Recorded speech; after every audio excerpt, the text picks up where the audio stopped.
So Britney Spears is speaking out for the very first time since a judge ended her 13-year conservatorship. Britney posted a lengthy message on Instagram saying, since becoming free, she's been able to drive her car, use an ATM card, and saw cash for the very first time in a long time. She also went off on her family, calling what they did to her, quote, demoralizing and degrading. She went on to say, quote, I'm not even mentioning all the bad things they did to me, which they should all be in jail for. Yes, including my church-going mother. Wow.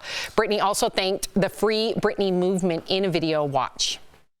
Because of you guys and the awareness of kind of knowing what was going on and delivering that news to the public for so long, you gave it awareness to all of them. And because of you, I honestly think you guys saved my life.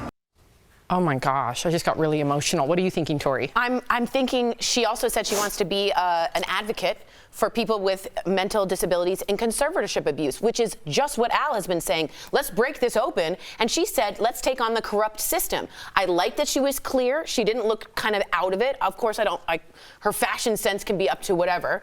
I like that she said there's more that she hasn't said. I think there's some real criminal acts here. She never could buy a candle. She never sipped champagne. She couldn't drive her car. She couldn't buy sneakers. She couldn't get her hair done, which is why it always looked like a mess. You mean use money? But yes, but what I'm saying is everyone said her makeup is always weird. She couldn't hire a makeup artist. So her nails look bad. She wasn't allowed to get manicures. That all plays into her image because she wasn't allowed to go to a spa day and take care of herself, which she deserves. And the caveat here, I would just say, because a lot of people will be like, well, maybe they were doing the best for her.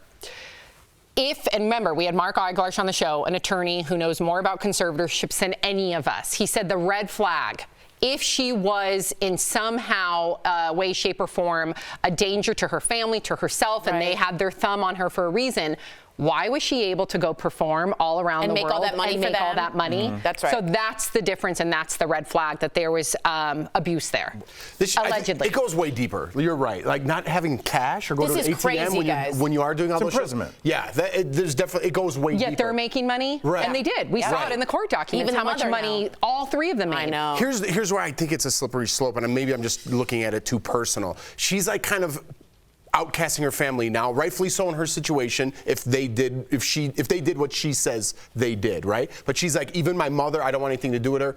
I don't like the enabling of the fans, right? I love you guys. This is what I did it for.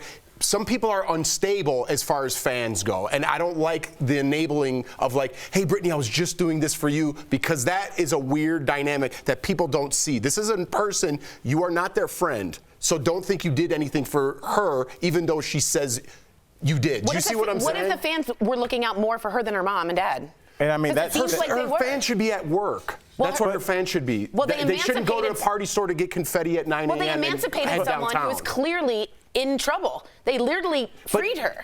Tori, again, I talked to you about this as well. It's a slippery slope. Fans are not your friends, okay? They're not. I'm sorry. They're just not. You know what I mean? You can't count on. You can't call a fan up at night. They're going to pat you on the back and tell you what you want to hear. I'm not asking her to be friends. I'm saying, can she thank her?